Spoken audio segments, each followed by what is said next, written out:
ये जंगल कितना सुंदर है, कितना शांत। यहाँ आकर मन को बड़ी शांति मिलती है।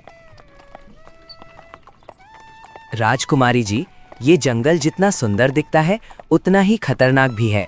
यहाँ जंगली जानवरों के साथ साथ कई रहस्यमयी शक्तियों की भी बातें सुनने में आती हैं। डरने की जरूरत नहीं है। जब तक हम किसी का बुरा नहीं करते, कोई हमारा बुरा नहीं करेगा। बचाओ, कोई है, मेरी मदद करो। तुम लोगों ने सुना? किसी की मदद मांगने की आवाज आई है। हाँ राजकुमारी जी, आवाज तो आई है, लेकिन ये जंगल बहुत रहस्यमयी है। कहीं ये कोई जाल भी हो सकता है। राजकुमारी तुरंत घोड़े से उतर गई। अगर कोई मुसीबत में है तो हम उसे ऐसे कैसे छोड़ सकते हैं? मुझे जाकर देखना होगा। नहीं राजकुमारी, कृपया आप आगे मत जाइए। ये जंगल बहुत खतरनाक है। हो सकता है ये किसी दुष्ट शक्ति का जाल हो।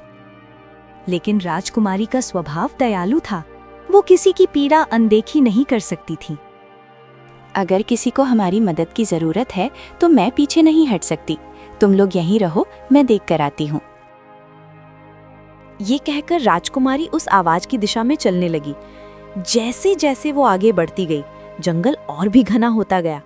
पेड़ों की शाखाएं एक दूसरे से उलझी हुई थीं और चारों ओर अजीब सी खामोशी छा गई थी। फिर वही आवाज फिर सुनाई दी। बचाओ, मुझे बचाओ, बचाओ, मुझे बचाओ। अब आवाज जंगल के और अंदर से आ रही थी। राजकुमारी तेज कदमों से आगे बढ़ने लगी। कुछ देर बाद अचानक उसे सामने एक बड़ी और अंधेरी गुफा दिखाई दी। गुफा के अंदर से वही आवाज आ रही थी। राजकुमारी ने गुफा के भीतर झांका। पीछे खड़े सैनिक फिर घबराकर बोले, राजकुमारी जी, कृपया अंदर मत जाइए, हमें कुछ ठीक नहीं लग रहा। किसी की जान खतरे में हो सकती है। मैं बिना देखे वापस नहीं जा सकती। ये कहकर वो धीरे धीरे गुफा के अंदर चली गई। गुफा के अंदर बहुत अंधेरा था। कौन है वहाँ? तुम कहाँ हो? मैं तुम्हारी मदद करने आई हूँ। अचानक गुफा के भीतर भयानक गूंजती हुई हंसी सुनाई दी।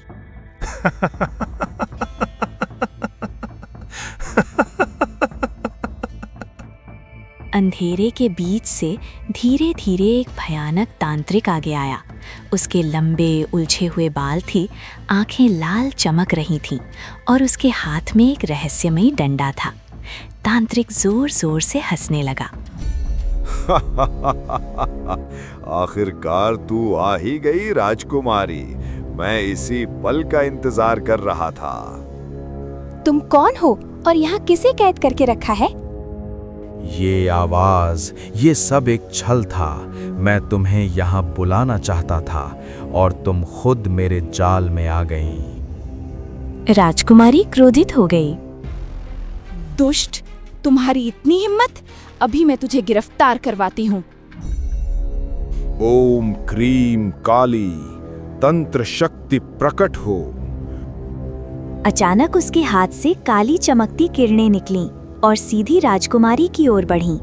अगले ही पल वो पत्थर की मूर्ति में बदल गई। गुफा में फिर वही भयानक हंसी गूंज उठी। अब देखता हूँ कौन तुझे बचाता है। बाहर खड़े सैनिकों ने जब ये दृश्य देखा तो वे डर के मारे कांप उठे। यह कोई भयानक तांत्रिक है। जल्दी चलो, राजा को बताते हैं। डर के मारे सभी सैनिक वहां से भाग खड़े हुए और सीधे महल पहुंच गए। महल पहुंचकर उन्होंने राजा को सारी घटना बता दी। राजा वीरेंद्र सिंह ये सुनकर स्तब्ध रह गए। मेरी बेटी अनन्या न जाने किस हाल में होगी। उस दुष्ट तांत्रिक को मैं नहीं छोड़ूंगा। सैनिकों, साधु बाबा को तुरंत बुलाकर लाओ। राजा तुरंत अपने राज्य के एक महान साधु बाबा को साथ लेकर उसी जंगल की ओर निकल पड़े। काफी देर तक वे उस गुफा को ढूंढते रहे, लेकिन आश्चर्य की बात ये थी कि वो गुफा कहीं दिखाई ही नहीं दी, जैसे वो कभी थी ही नहीं। राजा परेशान होकर बोले, ये कैसे संभव है? सैनिकों ने इसी जगह गुफा देखी थी, फिर अचानक वो कहाँ गायब हो गई? राजन, ये किसी साधारण मनुष्य का काम नहीं है, ये किसी शक्तिशाली तांत्रिक का माया जाल है। अब मुझे अपनी दिव्य दृष्टि का सहारा लेना होगा। कुछ क्षण बाद साधु बाबा की आंखें चमक उठीं। मैंने उसे देख लिया है, वो तांत्रिक पास ही अपनी गुफा में है। साधु बाबा ने अपने मंत्रों से हाथ उठाए और जोर से बोले, ओम नमः शिवाय, ओम नमः शिवाय। अचानक एक तेज प्रकाश हुआ और अगले ही पल वो तांत्रिक उनके सामने खिंचता हुआ आ गया। साधु बाबा क्रोधित होकर बोले, दुष्ट, तेरी इतनी हिम्मत कि तूने राजकुमारी को अगवा किया। सच सच बता, तूने राजकुमारी को कहां छुपाया है? तांत्रिक मुस्कुराने लगा, लेकिन अचानक उसने भी कुछ मंत्र पढ़ना शुरू कर दिया। ओम काली शक्ति बंधन मंत्र, ओम काली शक्ति बंधन मंत्र। अचानक जमीन हिलने लगी। पास बह रहा एक झरना तेज रोशनी से चमक उठा और साधु बाबा को अपनी ओर खींचने लगा। राजा चिल्लाए, साधु बाबा सावधान! लेकिन तब तक देर हो चुकी थी। अगले ही पल साधु बाबा उस झरने के भीतर कैद हो गए। तांत्रिक जोर जोर से हंसने लगा। अब कोई मुझे नहीं रोक सकता। राजा, अब तू यहां से चला जा। तेरी बेटी अब कभी नहीं मिलेगी। दुष्ट, अगर मेरी बेटी को कुछ हुआ तो मैं तुझे जिंदा नहीं छोड़ूंगा। अब बहुत देर हो चुकी है। मैं 21 दिनों की तांत्रिक साधना करूंगा और फिर तेरी बेटी की बलि चढ़ाकर संसार का सबसे शक्तिशाली तांत्रिक बन जाऊंगा।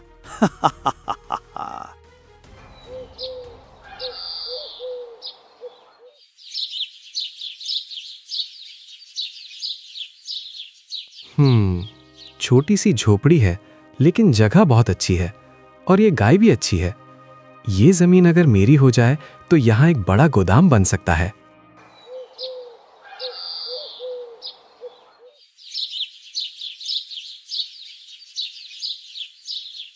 अगले दिन सुबह सुबह जमींदार अपने कुछ आदमियों के साथ मोहन के घर पहुंच गया। मोहन घबरा गया। प्रणाम जमींदार जी, आप मेरे घर?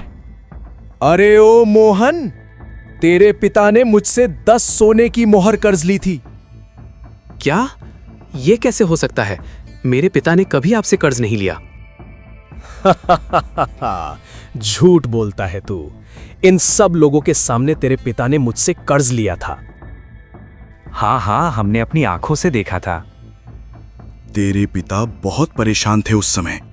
उन्होंने जमींदार जी से कर्ज लिया था। नहीं, ये झूठ है। मेरे पिता ने कभी कर्ज नहीं लिया।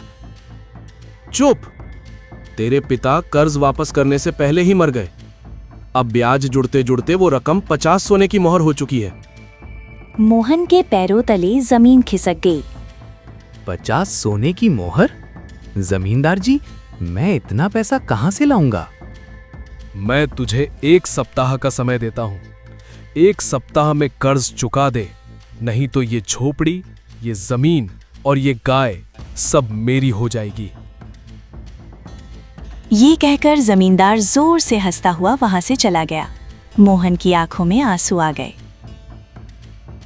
हे भगवान, ये मेरे साथ कैसा अन्याय है। पूरा सप्ताह मोहन गांव में लोगों से मदद मांगता रहा, लेकिन कोई भी जमींदार के खिलाफ बोलने की हिम्मत नहीं कर पाया। 1 सप्ताह बहुत जल्दी बीत गया।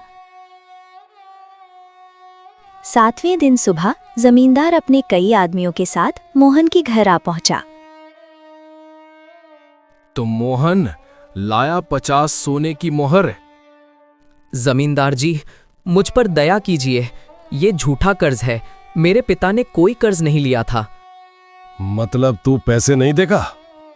मैं गरीब आदमी हूँ, मेरे पास देने के लिए कुछ भी नहीं है। तो फिर आज से ये घर और ये जमीन मेरी हुई। हरिया, मंगलू, इसके घर से सामान बाहर फेंक दो। जमींदार के आदमी तुरंत मोहन की झोपड़ी में घुस गए। उन्होंने मोहन का सारा सामान बाहर फेंक दिया। मोहन रोते हुए उन्हें रोकने लगा। नहीं, ऐसा मत करो। ये मेरे माता पिता की यादें हैं। भगवान से डरो जमींदार जी, ऐसा मत करो। हरिया, मंगलू, इसे गांव से बाहर निकाल दो। जमींदार के आदमी मोहन को पकड़कर घसीटते हुए गांव के बाहर ले गए। मोहन की आंखों से आंसू बह रहे थे। हे भगवान, मैंने किसी का बुरा नहीं किया, फिर मेरे साथ ऐसा क्यों हुआ? शाम ढल रही थी, आसमान लाल हो चुका था। मोहन धीरे धीरे जंगल की ओर बढ़ रहा था। उसके कदम भारी थे और आंखों में आंसू भरे थे। अब इस जीवन का क्या मतलब? ना घर रहा, ना सहारा। शायद मौत ही अब मेरा सहारा है। चलो, अगर कोई जंगली जानवर मुझे मार देगा तो मेरी ये दुख भरी जिंदगी खत्म हो जाएगी। ये सोचकर वो घने जंगल के अंदर चला गया। कुछ दूर जाने के बाद अचानक उसे सामने एक बड़ी गुफा दिखाई दी। मोहन धीरे धीरे गुफा की ओर बढ़ा और बोला,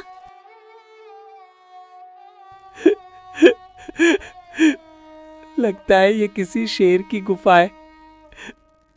अच्छा है, मैं यहीं बैठ जाता हूँ। जब शेर आएगा तो मुझे खा जाएगा और मेरी परेशानी हमेशा के लिए खत्म हो जाएगी। वो गुफा के अंदर चला गया, लेकिन जैसे ही वो अंदर पहुंचा, अचानक उसे एक लड़की के रोने की आवाज सुनाई दी।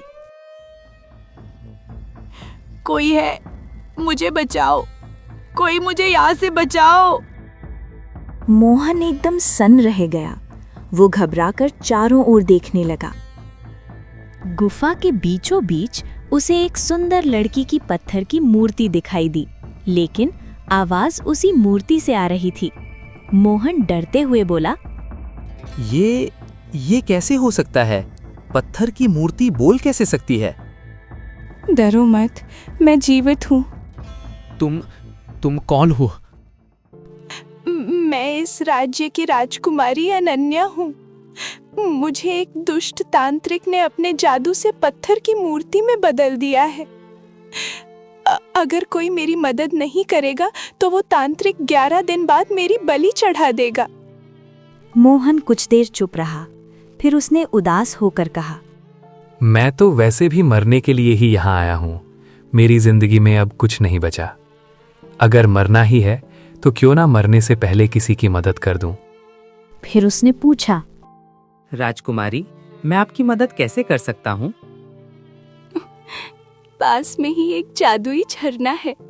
अगर कोई उस झरने का पानी मेरे ऊपर डाल दे तो मैं इस श्राप से मुक्त हो जाऊंगी। लेकिन सावधान रहना, उस झरने के पास तांत्रिक ने पहरा लगा रखा होगा। आप चिंता मत कीजिए, मैं वो पानी जरूर लाऊंगा। ये कहकर मोहन झरने की तलाश में निकल पड़ा। कुछ दूर चलने के बाद उसे पानी गिरने की आवाज सुनाई दी। जल्द ही उसे सामने एक सुंदर झरना दिखाई दिया। वो खुशी से बोला, लगता है यही वो झरना है। लेकिन जैसे ही वो आगे बढ़ा, अचानक एक भयानक शेर की गर्जना गूंज उठी।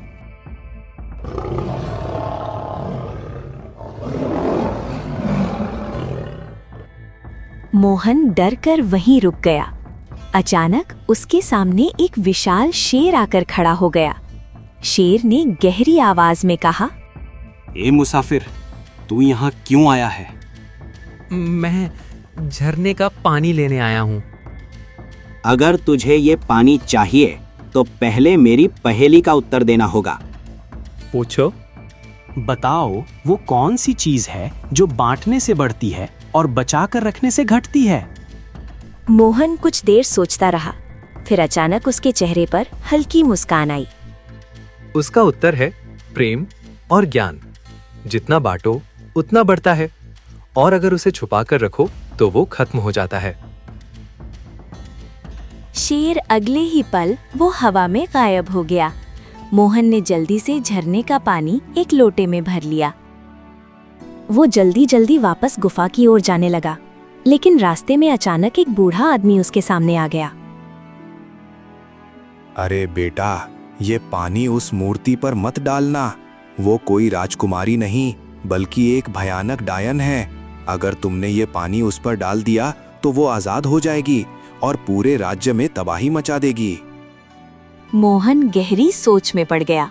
वो बोला, अगर ये सच है तो मैं बड़ी गलती कर दूंगा।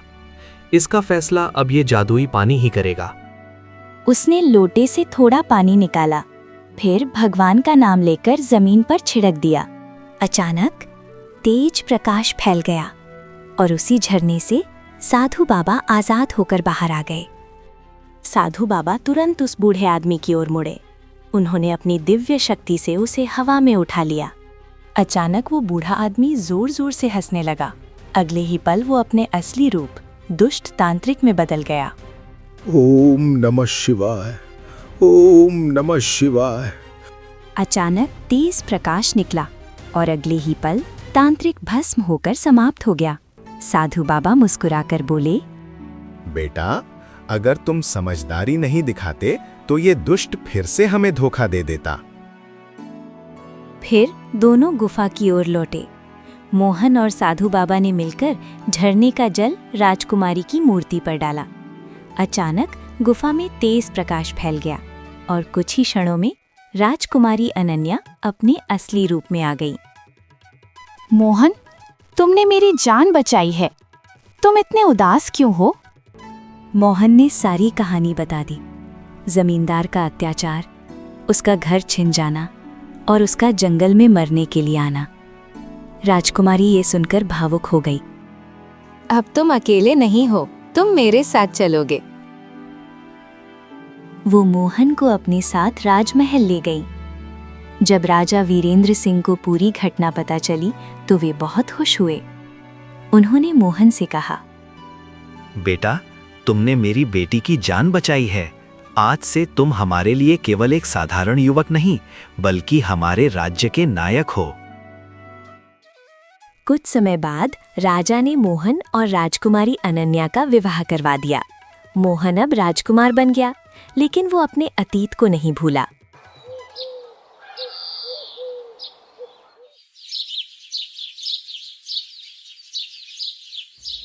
एक दिन वो सेना के साथ अपने गांव रामपुर पहुंचा। गांव वाले उसे देखकर हैरान रह गए। फिर उसने आदेश दिया, सैनिकों, उस बेईमान जमींदार को गिरफ्तार करो। सैनिकों ने तुरंत जमींदार को पकड़ लिया।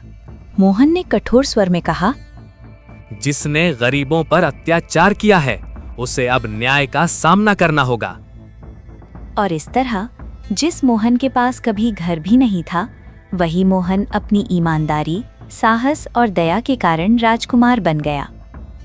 दोस्तों, जो व्यक्ति सच्चा और साहसी होता है, भगवान भी एक दिन उसकी मदद जरूर करते हैं।